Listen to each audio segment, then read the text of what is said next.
This is Kew Gardens, internationally renowned for its world-class collection of plants and its magnificent greenhouses. But 250 years ago, it was well known for an entirely different reason.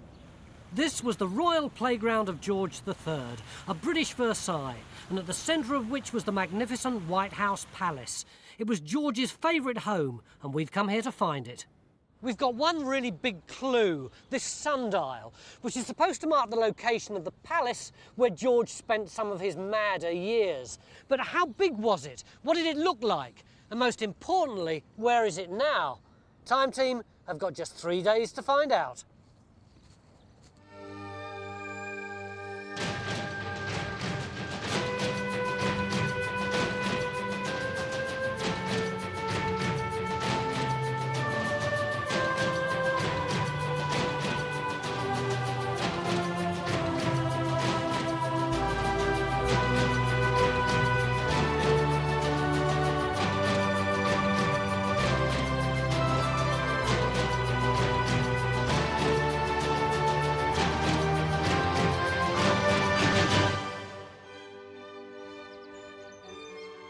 This is our target, the magnificent White House, as it was when George III moved in.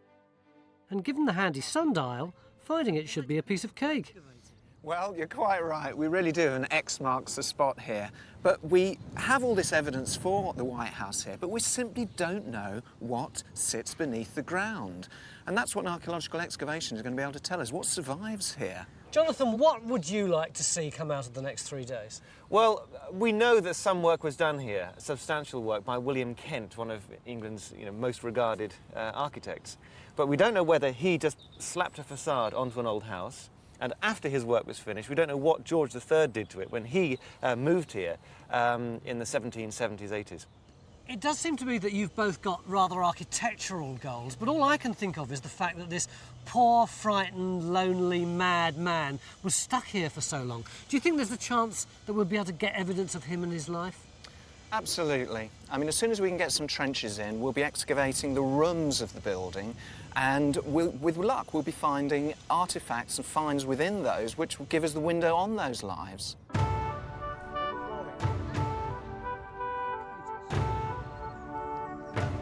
Not surprisingly, geophysics are concentrating their search for the palace around the sundial. The red building at the back is the Dutch house, which was the nursery for George's children, all 15 of them. It's one of 3 surviving buildings which were part of the palace complex. The other 2 are the kitchens to the west and the orangery to the east. Here you are. There's the sundial. Yeah. There's the orangery. Now, if we look at the resistance, if I place that that's there, very strong, isn't it? that lines up exactly with the front of the orangery. This is a big moment for Jonathan. It's the first physical evidence of a palace that until now he's only known from books and documents. Well, I've been walking over the site of this building for 6 years, hoping to get a glimpse of it one day, and there it is. I mean, it has to be that wall, doesn't it? What's confusing is it looks 4 or 5 metres wide. But that's going to be bigger than a wall, isn't it? Well, this is certainly a wall. I mean, this is the garden front to the house itself, isn't it? I mean, it could be a big, substantial wall with rubble either side, or we might be looking at a wall with a floor intact. Yeah. Do you think that's significant, that gap? Well, it's just possible it might be an entrance, but we don't know where the corners are. Where is this on the ground? Well, it's this side of the sundial. I mean, basically, we've got a wall coming through on this sort of line, right the way through here. We don't know where it turns, we don't know where it turns that end. But that sort of entrance that you're implying would be about here. 11 o'clock day 1 and our first trench goes in, just to the right of the sundial, where we're hoping to pick up evidence of the front wall of the White House. We may have permission to dig up one of Kew's smartest lawns, but we're going to have to be on our best behaviour because some of Britain's most highly trained gardeners will be watching our every move. Some are down there. But Phil's mind, as ever, is on the archaeology, and even before the turf comes off, it sounds promising. About 5 metres wide. Better still, Kew have provided us with a wicked bit of kit which will help us get to it even quicker. Good God. Look at that. It really is. Oh, it's easy, isn't it? It is. I mean, I imagine it only works well if you've got a nice lawn, but it's still nice though, isn't It's it? like a little Swiss roll. Where do they go? Stick them back over at the right. back. We know that there was once a Tudor mansion on the site, and one of the questions we want to answer is, was it knocked down to make way for the White House Palace, or did the architect William Kent build his wonderful stuccoed palace around it? And we're hoping that Phil's trench will help us unearth the answer. But it's early days yet, and there's no sign of any stucco. Phil just seems to have found a gravel pit.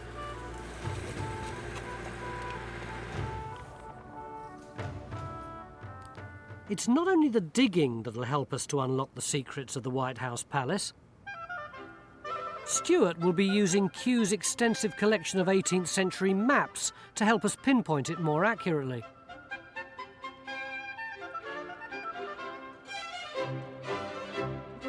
But the real key to the site is this: a survey of the palace by architect William Chambers.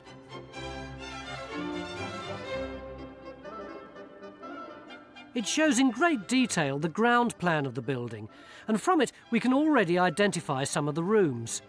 The state rooms would have been here along the garden facade, this would have been an internal courtyard, and the royal privies would have been tucked away at the back.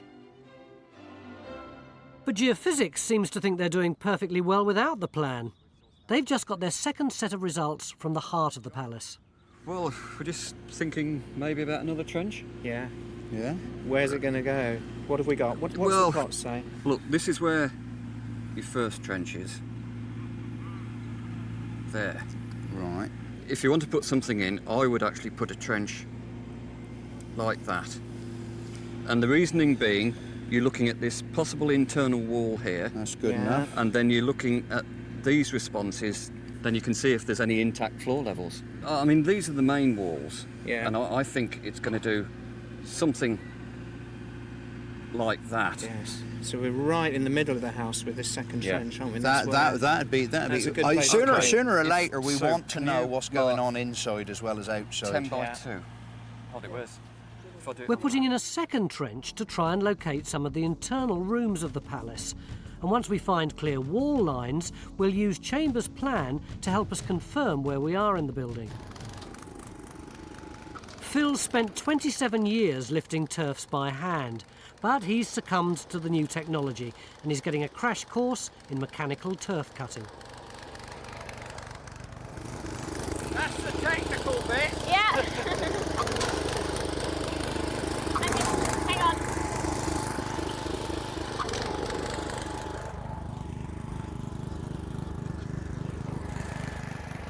He'll need a bit more practice before I let him loose on my lawn. I think that's very commendable. Even I do say so myself. While George was locked away here, trapped in his own madness, what was going on in the outside world? It was a time of tumultuous events in Europe. Napoleon was bestriding the continent. Britain was at one point standing alone against the French Empire. It was a time of great industry. The Industrial Revolution was proceeding apace. It was a time of really when Britain became far more confident, far wealthier, ironically at the same time revering the old mad king, who provided a very useful figurehead. This place was used as a retreat when he suffered from porphyria, which is seen as madness. So after a point in the late 1780s, I think people treated him with a bit more distance. So he wasn't really mad, he just had an illness. Absolutely. At the time, they thought he'd completely gone doolally. But since then, we've realised, or medical historians have realised, that actually it was a blood disease, not senility. Probably by the time of his last illness, by 1810, he really was mad. He was old, he was blind, he probably was genuinely affected with some sort of senility. But before then, it was a disease of the blood. Did he really talk to a tree? He did, I'm afraid. Yeah, he did all sorts of awful things, which he was reminded of when he recovered. Back in Trench 1, where we were hoping to find the facade of the palace, Phil's gravel layer has turned into a huge pit, notable for its complete lack of archaeology. Phil? What? Is that a great big hole in the ground with nothing in it? For this? Yeah, No, it's a great big hole filled up with gravel. but no archaeology. Well, it's all part of the story, Tony. They They knock a building down, they got a big hole, and they filled it up with gravel. Nick wants to close the trench down and move Phil onto another. I have to say, concerned whether or not we're actually going to get very much out of this. To me, it looks as if this may well be one huge robbing trench, and we may well have lost everything. Come on, Phil, we can't spend the whole day digging in a trench that's pretty much been rubbed out. This is only day one. Day one. This trench has not been open for very long. We have not found the palace yet. We've got to keep going. You ain't getting me out of this trench yet.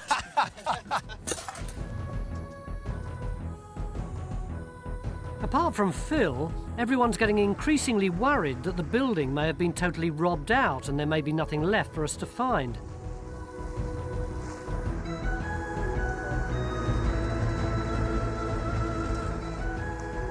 So it's a huge relief when just under the turf, Trench 2 produces some brickwork. Whoops. And look at the line of that too. It's bang on line with the course of the orangery. This is going in the right direction. Yeah, absolutely. Yeah, no, at last. It's a piece of palace. Yeah. There we go. Smell the palace.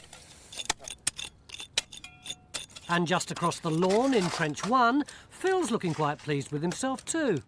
What have you got? Look, we've got the back wall of what looks like a cellar. There's one edge of it coming along there, and the front edge is there, and extending away from that, we've got the floor going in that direction, that way. How you feeling, Nick? I was convinced, well, pretty much convinced that we weren't going to get very much out of this trench, that we were chasing a lost cause. Phil's been proved right, and I have to say I'm quite pleased, actually. So what are we going to do tomorrow, Phil? Well, we're going to chase that floor across there and hopefully find the front of the palace out there.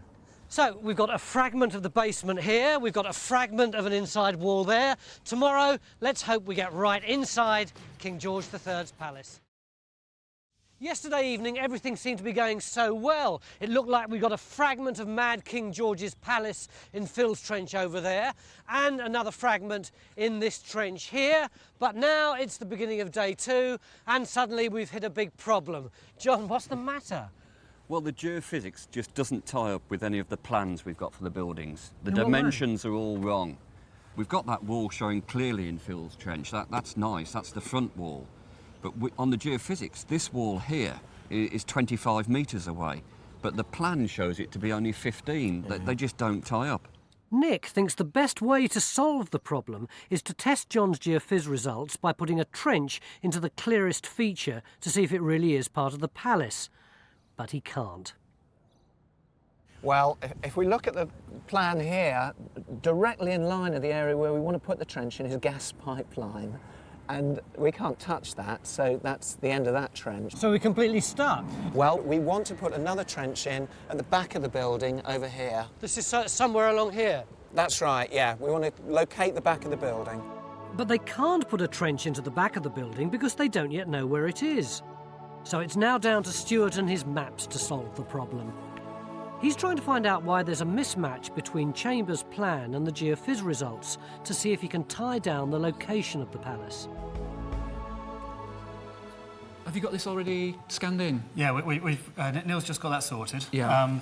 And we also have this plan, which he's just scanning now, which is the actual sort of floor plan of the building. So hopefully, with a bit of error, but we should be able to overlay that onto this map and work out which room we're digging in. So we can sort out geophysics mess, can we?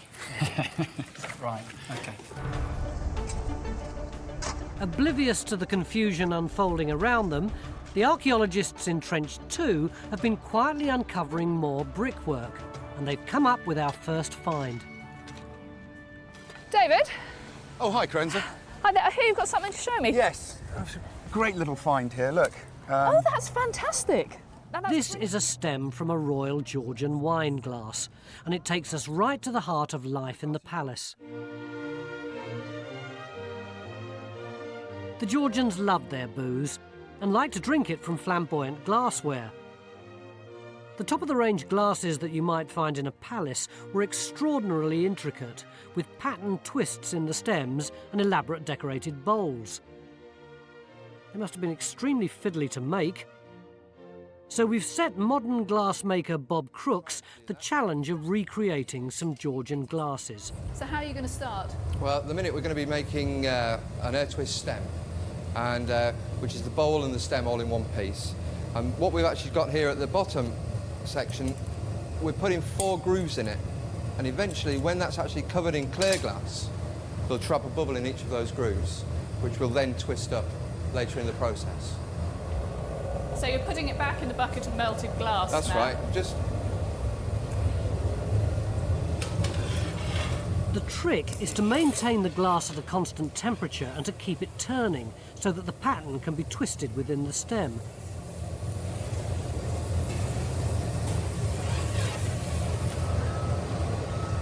It's a complex process that took a gang of 5 men to produce, but he's making it look easy.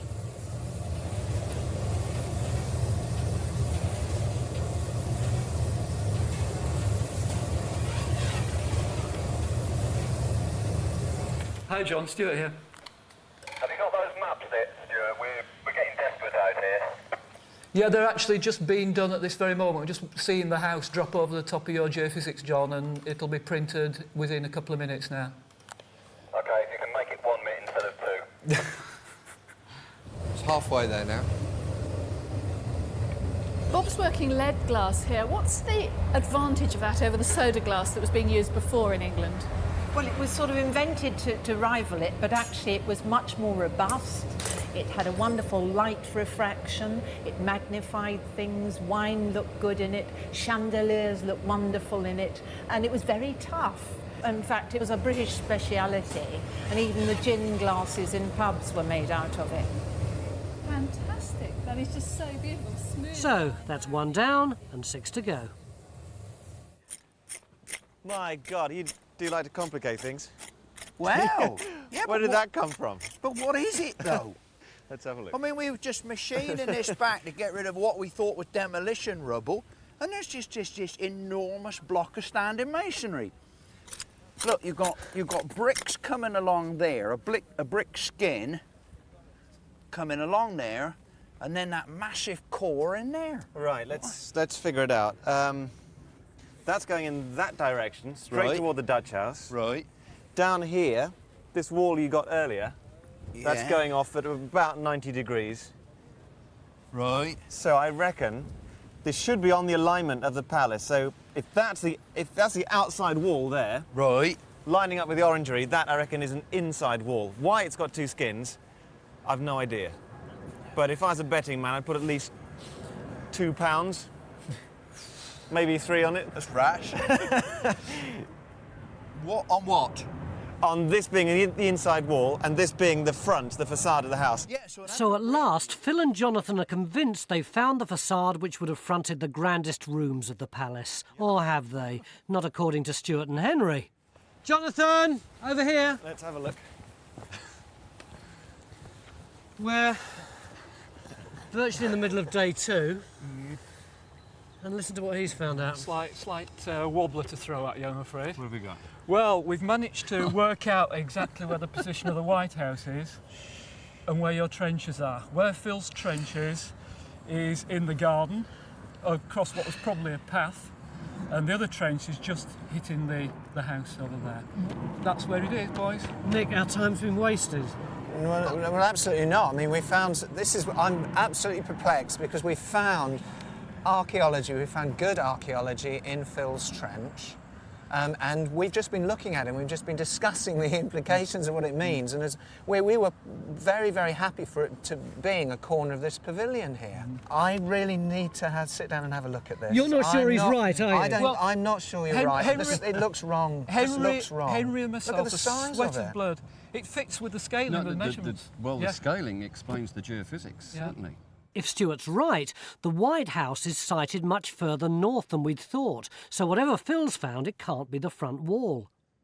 Jonathan, you're twitching. Something's wrong about this, you see. You see the size of the orangery? Yeah, absolutely. Look at it on that plan. The White House is 1.5 times the length of the orangery. And if you sort of take the centre of that, it's going to be there. They're the same length. It's 50% out. Well, I mean, the obvious thing is you're going to have to put a trench in at this end now. Yeah. Yep, we're What's going on? And do what we said, still try to find that back wall, but base it on the map. That's the next thing to do, I think, is double check this is right by looking for the back wall as you've shown it. So put another trench in, give you a bit of thinking time. I think so. And I'm going to break the news to Phil. Phil? Hello, Tony. Can I come in your trench? Yeah. You remember how pleased you were yesterday because you decided that you'd been digging in the right place, not the wrong place? I didn't think there was any issue of doubt at all. Well, I think there is, mate. According to Stuart, you're in totally the wrong place. You can go home. Look. Let's have a look. That's the house. Yeah. There's your trench in the garden. Well, then I would say the archaeology disagrees with that. Go on. Why have you clenched your fist like I'm that? saying, good man. I'm absolutely behind you. Look, It's not a competition. it's a sheer relief. That's all. We're pulling together to get at the truth. Let me explain to you what I think is happening here. Yeah. First of all, they've dug an enormous trench. That is the natural bedrock on that side. Yeah. Where they've dug this enormous foundation trench and they've actually built in the base of it a massive wall. Now, just behind where Jonathan Hang on, is, show me where this wall is. the one wall is the edge. That was the one we found yesterday. Yeah. And the other edge is back here. So Yeah. we've got this massive wall going that way. We've also got a wall going at 90 degrees to it, this one here. And we know that this one and this one are the same date because you can see that these bricks overlap one another. So that this wall and this wall must be the same date. There's no way that this stuff could be garden features. No way. It's so far down and so massive and broad. This is to carry something exceptionally heavy. If that plan was right, you'd have the facade of the White House looking onto an enormous feature which would be obscuring it. And no views from the gardens show us that ever existed. I don't believe it. But I don't know what on earth this is. Just had a little tiny thought. It's not something like a ha-ha, is it? Would that leave you with a big slot? A ha-has was like one of those ditches. Ditches. To stop the sheep coming towards the house. Interesting thought. Would it be this massive? Why would you build brick inside it? I know. But if I'm like throwing it back with an element of it, could it be a ha-ha? Yeah. Why would a ha-ha have an angle on it? Well, I don't know. Phil's suggestion that the archaeology in his trench may be a ha-ha isn't as far-fetched as it may sound. George III was affectionately known as Farmer George because of his passion for breeding sheep at Kew, so he might well have had a ha-ha put in to protect the palace from his flock. And it wasn't just farm animals that he bred here. He also had a private royal menagerie where he kept kangaroos. I can only think that they came over with Joseph Banks, who was one of the ships, yes. first informer, because he went off with Captain Cook on the Endeavour. They arrived eventually at Botany Bay, and he writes in a letter he saw this 80-pound mouse hopping towards him, which is a lovely description. And of course, what did they do? They shot it and ate it. But they bred here very successfully, and George III, in fact, was always trying to give them away. And, you know, there's sort of letters from the aristocracy in the country writing to each other saying, oh my God, you know, George III tried to give me a kangaroo and I had to tell him my fences weren't high enough. His doctor records walking in the gardens with him, and they all seem to end up going to see the kangaroos. I mean, that's a daily outing. So I think I put a couple of concerned doctors. Yes, that's right. That would be lovely. You're going to run it out? Originally, Nick and Jonathan agreed to look for the back wall of the palace using Stuart's new map for reference. But Nick, having had time to think about it, has decided to ignore Stuart's evidence and put in a third trench based on the archaeology. Okay. I've eaten a lot of hats in my time. This one could be a Stetson. So we think this is where the back wall is, based on Chambers' plan. Well, if Phil is on the front wall, then the 18th century survey says it's 95 feet long. Right. So that's 95 feet. Because I'm going on the assumption, or the firm belief, that Phil has found the facade wall. If it's not, if it's part of the garden, it's the base for Nelson's column.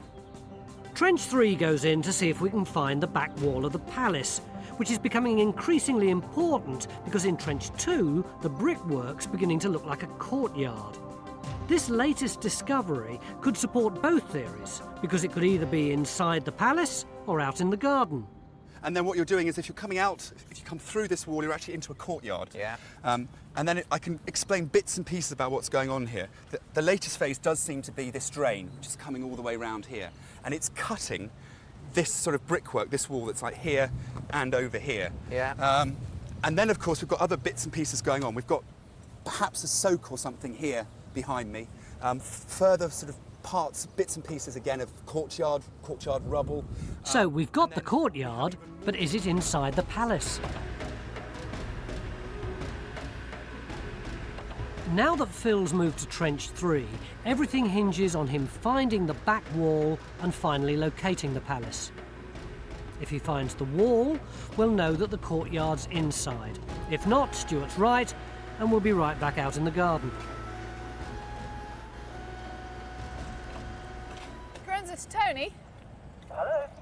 Tony, I think there's something you better come and have a look at here. Running all the way. You wanted to get as close as you could to George III, didn't you? I did. We've actually got a picture of him. Look at that. Oh, wow. What is this coin? It's a Maundy threepence, so given away to the poor, with a tuppence, a penny and a fourpence from 1772. So this would have actually been one of those coins that was given out by the monarch before Easter? Exactly. Oh, we've got another coin as well, which has also really excited you, hasn't it, Jonathan? That one, I love this, Tony, that's a beauty. It's 50 years older, from the 1720s, this one. And you can see, in fact, it's quite heavily worn. The king's head's almost flat there. So this one's been in circulation for quite a while. So it must have been in someone's pocket when the White House itself was being built. Do we know why it's in this extraordinary shape? Well, it's come from sort of in the trench. It's all coming from near that drain, It's actually isn't it, coming all David? from beside the drain. That actually came from the fill of the drain in the centre of the trench, so goodness knows what's happening. While the coins have given us a glimpse of what was happening during George's time at the palace, Phil may at last be able to tell us where the palace was. Whoa, this looks more like it. That's a wall, isn't it, Phil? Oh, there's ever I saw one, and there's a wall. Why do you say there's a wall here? All I can see is little scatters of rock. Ah, but that's because you're not looking in the right place, Tony. This is absolutely solid. Look at that. Absolutely solid. And look, individual bricks. There's one. Comes along there and back. There's the next one. That doesn't happen with rubble. These are laid bricks. Now that would seem to me to indicate that the survey information was completely up the chute. It does, I'm afraid. What? You cannot get the staff, can you? What we've found, I think what this is demonstrating is that map of 1771 is off the beam, really. So that's actually quite important to know that anyway, isn't it? It also let us be a little bit more triumphant. It also demonstrates that the archaeology was spot on. Let's have a look where you've actually put the trench and said what we predicted we would get. Yeah, you can get rid of that one. Yeah, this is the one that was wrong. I think I'm being got at here. That's our trench in there, isn't it? Which shows that there should be a wall coming through on this line. Prediction is Now, with some luck, it should turn. There may be a metre or two error, but not a 25-metre error. Yes. Okay, let's assume for the moment that we've stopped beating Stuart up. What are we going to do with this trench now? We'd already mentioned that there was possibly a cellar in this area. So we're still interested in that cellar. So there might be an awful lot to take out here, and there might be some very interesting finds at the base of that. But the beauty of it all is we've actually picked up the wall in that trench there, and we've picked these walls up here in this trench, and we've now picked up that wall in that trench. So it really means that we can go anywhere in the plan of the building, Put a trench on and know what we're going to find. Yeah. With these three trenches, we really cracked it.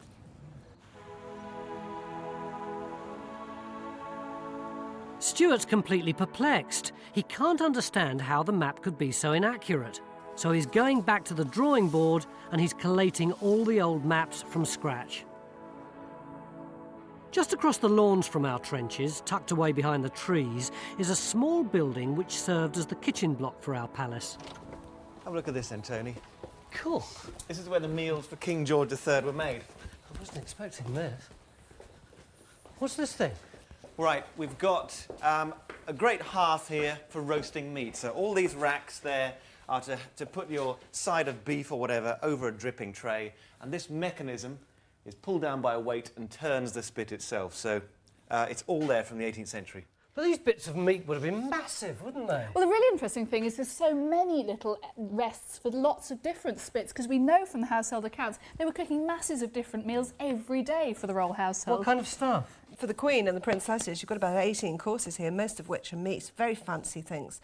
Lamb tendrons and asparagus. Sad thing is, the poor king, he's having a very plain dinner. He has mutton cutlets and mutton, and that's about it, really, with apple dumplings and jelly. OK, we've got the meat. What about the two veg? OK, meat off the spit then, on your shoulder, bring it this way, and you need to take it through to the vegetable kitchens through that blocked arch. Are they still there? They are. Let's have a look. OK, Tony, we're on the other side of this door. Here's the... Flip this back. So would this have been a serving hatch? Exactly. Meat, thank you. Drag it through. Yeah. And then here is the vegetable kitchen. And would this have been the actual table they'd have prepared the vegetables? Preparation tables, no doubt. Plates and things up there, knives hanging down, chop. Cook over there. Still here, yeah, yeah. Exactly. Steaming pans over there. Now... Where do I go? Out here. Rejoin the meat. Yeah.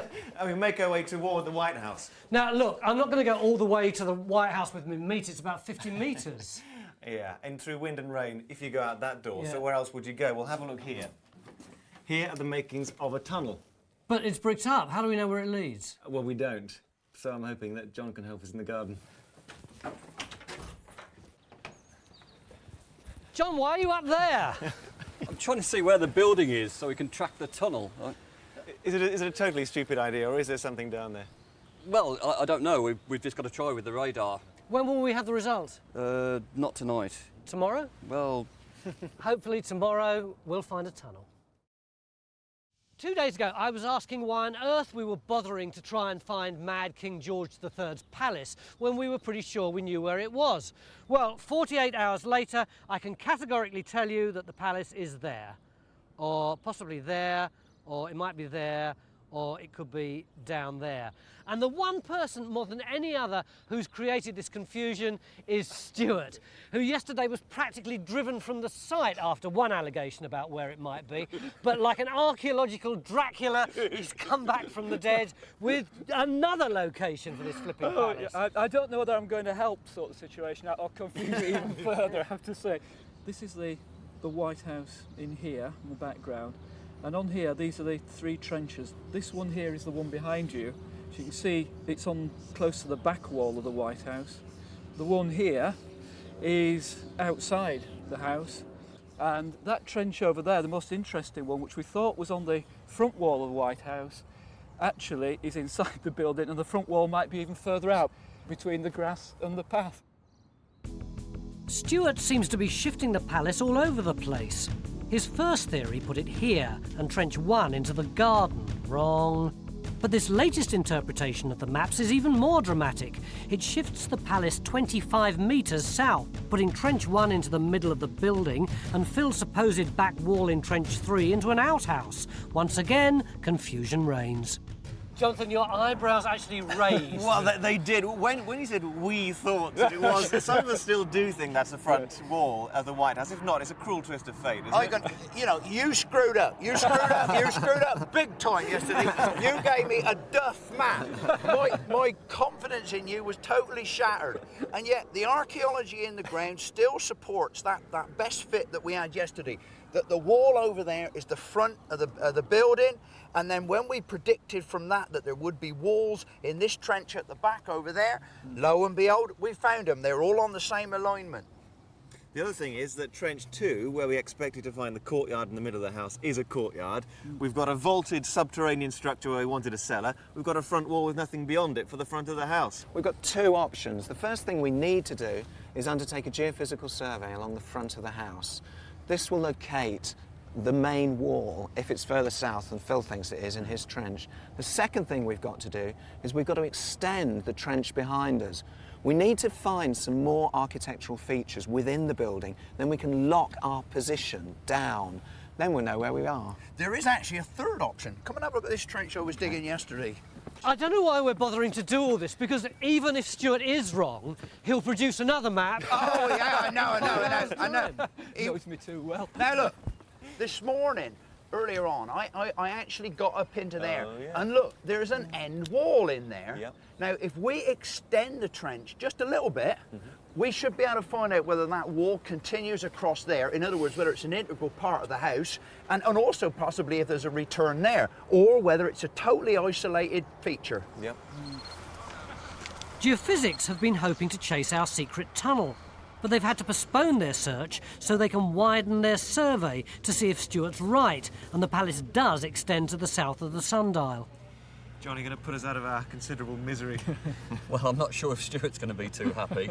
I mean, I've extended the survey 35 metres beyond this wall here, and you want more walls, don't you? I'd have liked them, yeah. Well, that's the wall we had on day one, and there's your Nothing there, 35 nothing metres, there. nothing at all. That's the modern road. I still don't understand this, because if this is the front wall, what's happening at the back makes absolutely no sense at all in either plan system that we've got. It's sort of doing that. I can't square that with the evidence I've got. Are we happy that this is the front wall now? Well, I am. Surely what we need to do is to get Henry to plan all the walls in the trenches, get that on the map, then get the various plans of the building and move them round to see if we get a best fit. I think we're focusing too much on the plans. I think we're allowing ourselves to chase the walls that are marked on the plans, and we're trying to find them, when really we should be letting the archaeology speak for itself. The simple fact is it's more complex than we thought, isn't it? It's far more complex. In order to resolve it all, the maps are abandoned and Henry gets to work mapping the precise location of each archaeological feature. These results will be combined with Chambers' plan to find the best fit, and should allow us finally to locate the palace. But in Trench 3, Phil's uncovering yet more confusion. What he thought was the back wall of the palace turns out to be part of a cellar that appears to be completely detached from the main building. Given what you've got, this could be a discrete building. It could be an outhouse or something, couldn't it? Given what you've got. What we don't know, because we haven't cleaned it up yet, is just what it's doing that way. We know that this wall now does not run that way. So it projects it further north in the building than we perhaps had given it credit for in the first instance. So on the basis of the archaeology here, Stuart could still be right. He could still be right, and we and I could have miscalculated the position of the palace. But there's a complication to that, because if we were right here in finding the north wall at about this point, we should be able to track it over there. And to this trench here. Exactly. We just opened that one up. Yeah. And what Chambers shows in his plan is that there are a couple of royal toilets on the inside of the north wall at about this point. So we should find a little rectangular brick opening. Okay. And here is a rectangular brick opening. Does that look like a privy to you? Well, it's got potential. It's got potential? Yes. It's a potential privy. It's a bit small, isn't it? Can I get in the trench? Well, how much room do you need? Well, you wouldn't have much room to move around, would you? If you're a fat king, you'd get wedged. If this is the royal privy, then everything else starts to make sense. Right, Neil, how's the scan of the floor plan coming on? No problem, I've already got it on my system. Henry's finished recording the archaeological features, and the trick now is to see if he and Stuart can fit them into Chambers' plan. We might not yet be able to tell the location of George's home, but Chambers shows that it was splendid. It epitomised the grandeur of one of the great architectural periods in our history. I think when George II gets going, that's when Kew comes into its own. And we tend to think of the whole epoch from 1714 to 1830, strictly when the Georgian kings reigned, as one of stately classical architecture. Georgian houses. Yeah. Exactly, yeah, but there's another side to the story, because the kings themselves, they were breaking all the rules. What they were doing once they were here, is building follies around the garden, representing world architecture, Islamic, Chinese architecture. So you could basically go out of your door and walk around the world and back again. Was George III as uncultured as we tend to think George I was? Not at all. He was very much a man of culture. He loved the arts, he loved the sciences, he was a marvellous patron. At the same time, there was a big contrast in his personality. He was also a great family man, but also lived a very austere personal life, which is why I think the family was set up here at Kew. It was to get away from the temptations of court, if you like. George's attempt to live a frugal life and protect his sons from the vices of court came to nothing. His sons rebelled against their Spartan upbringing and took to the bottle with a vengeance. Meanwhile, our attempts to create the kind of glasses they would have quaffed out of have moved on to the next phase. Bob Crooks made 6 wine glasses for us, and they've been handed over to our artists to be embellished. Steve's engraving the first glass with fruit and flowers. How long would it take to do a design like that? Well, this one would take 2 to 3 hours to complete the whole of the glass. And the same process would have applied in the 18th century. Engrave the shapes of the leaves, use smaller wheels for the feather edge and the veins. And I say the process simply hasn't changed at all. That one, sort of 2 to 3 hours for grapes and leaves. This glass, which has got the Prince of Wales plumes. Now this one, I've already spent 5 hours on that as it is. And is that more or less finished? No, there's probably another 3-4 hours left to complete the design. Another form of decoration was to paint directly onto the glass with special enamel paint. It was a delicate process, and only the wealthiest families could afford glasses like these. The designs they chose would have reflected their passion for Oriental or classical themes, and would have been a good way to show off their sophistication and love of culture. Hopefully they'll be ready for some Georgian revelry later today. After 3 days of humiliation with his maps, Stuart has finally redeemed himself. He's managed to find a fit between the features in the ground and Chambers' trusty plan, and it looks pretty tight. This is the Chambers plan. This is a plan with all the trenches on all the walls here in yellow that you've found. If you do this, put them together, we can explain virtually every feature that you've found. Let me take you through it. Right. Over there, where we had trench 1, that ghost wall that you're saying was robbed out, that is the ghost wall of the south facade. Yeah. And I hold my hat off to you on that one. You're right on that one. So I eat humble pie about that side. You're bang on there. Well. If you come to the back, which is the trench over here that Phil was digging, the deep trench, that fits perfectly with that building there, even to being divided with these little narrow slots here for either dumping rubbish down or whatever that building is, but it fits that exactly, see? Come further along, this wall in here that you've picked up matches exactly that wall on Chambers' plan. It just drops on perfectly. Now the dust's settled, Stuart isn't anxious to take the rap for the muddle. He's blaming the maps. There was a cartographic crime committed here, I can assure you. Are you sure it wasn't your cartographic crime? Are you sure it's right? Absolutely certain. No, okay. we'll crack on. Looks good. Excellent. We found it. Thank God. At last, we've managed to find the exact position of the palace. And we can actually identify the rooms we've been excavating. The wall in Trench 1 was the footing for the facade, and behind it lay the most elaborate of staterooms. Drawing rooms, libraries, and dining rooms. The brickwork in Trench 2 was an internal courtyard after all, and would have had a stately fountain at its centre. George's privy was tucked away at the back of the building. And Phil's mystery floating cellar was part of an outhouse that was attached to the back wall of the palace. One thing that Chambers can't help us with is our tunnel, which we think linked the kitchen block to the White House. But geophysics are on the case.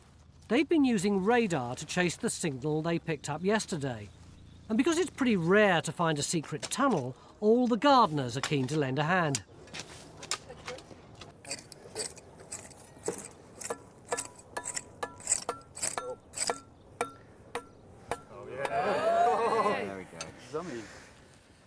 We've got it.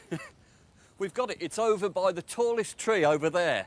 That one there? And we've tracked the line through, and it works. So, if I came out of the kitchen underground with my plates of meat, I'd go hurtling off in this direction, which I can't get to because of all the fences. I'll go round, all right? OK, I'll catch you up. See you later. Don't drop it.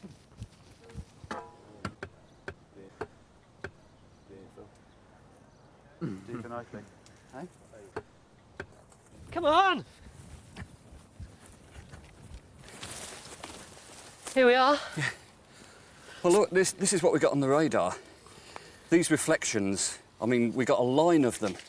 And when we put them on the map, I mean, they just projected back in a straight line in through the kitchen door. It may well still be the tunnel. We've augured down through there, and what we're actually picking up is sand. Oh, but I don't care. We've got something in a straight line that leads back to the... Maybe it's a pathway then and it's a tunnel further on. Well, our time's run out. And if it's good enough for John, it's good enough for me.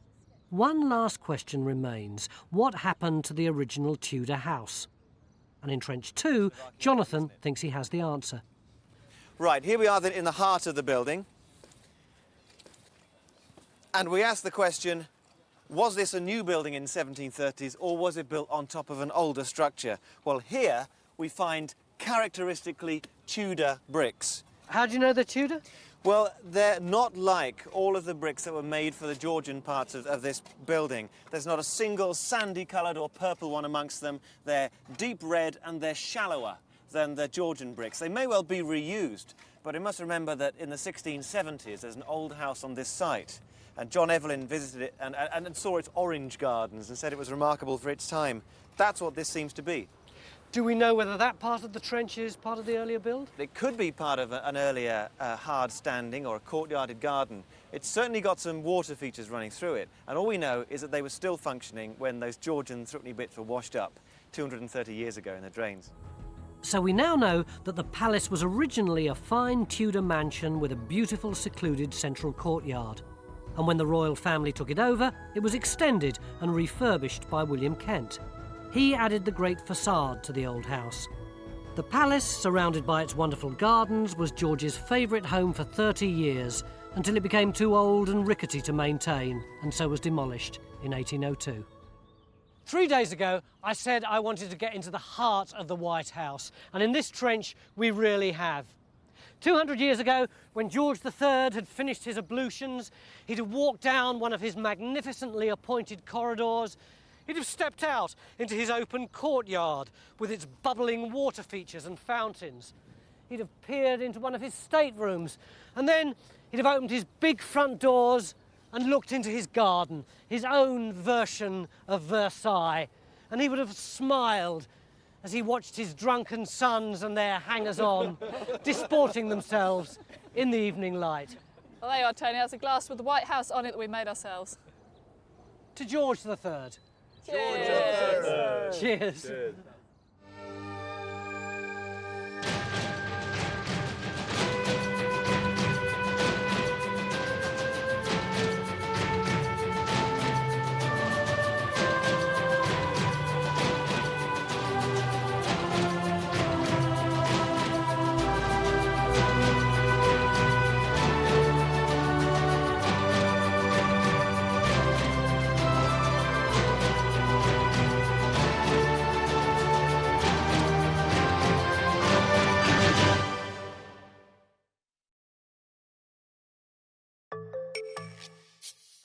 Join Time Team on Patreon to access exclusive 3D models, masterclasses and behind-the-scenes insights.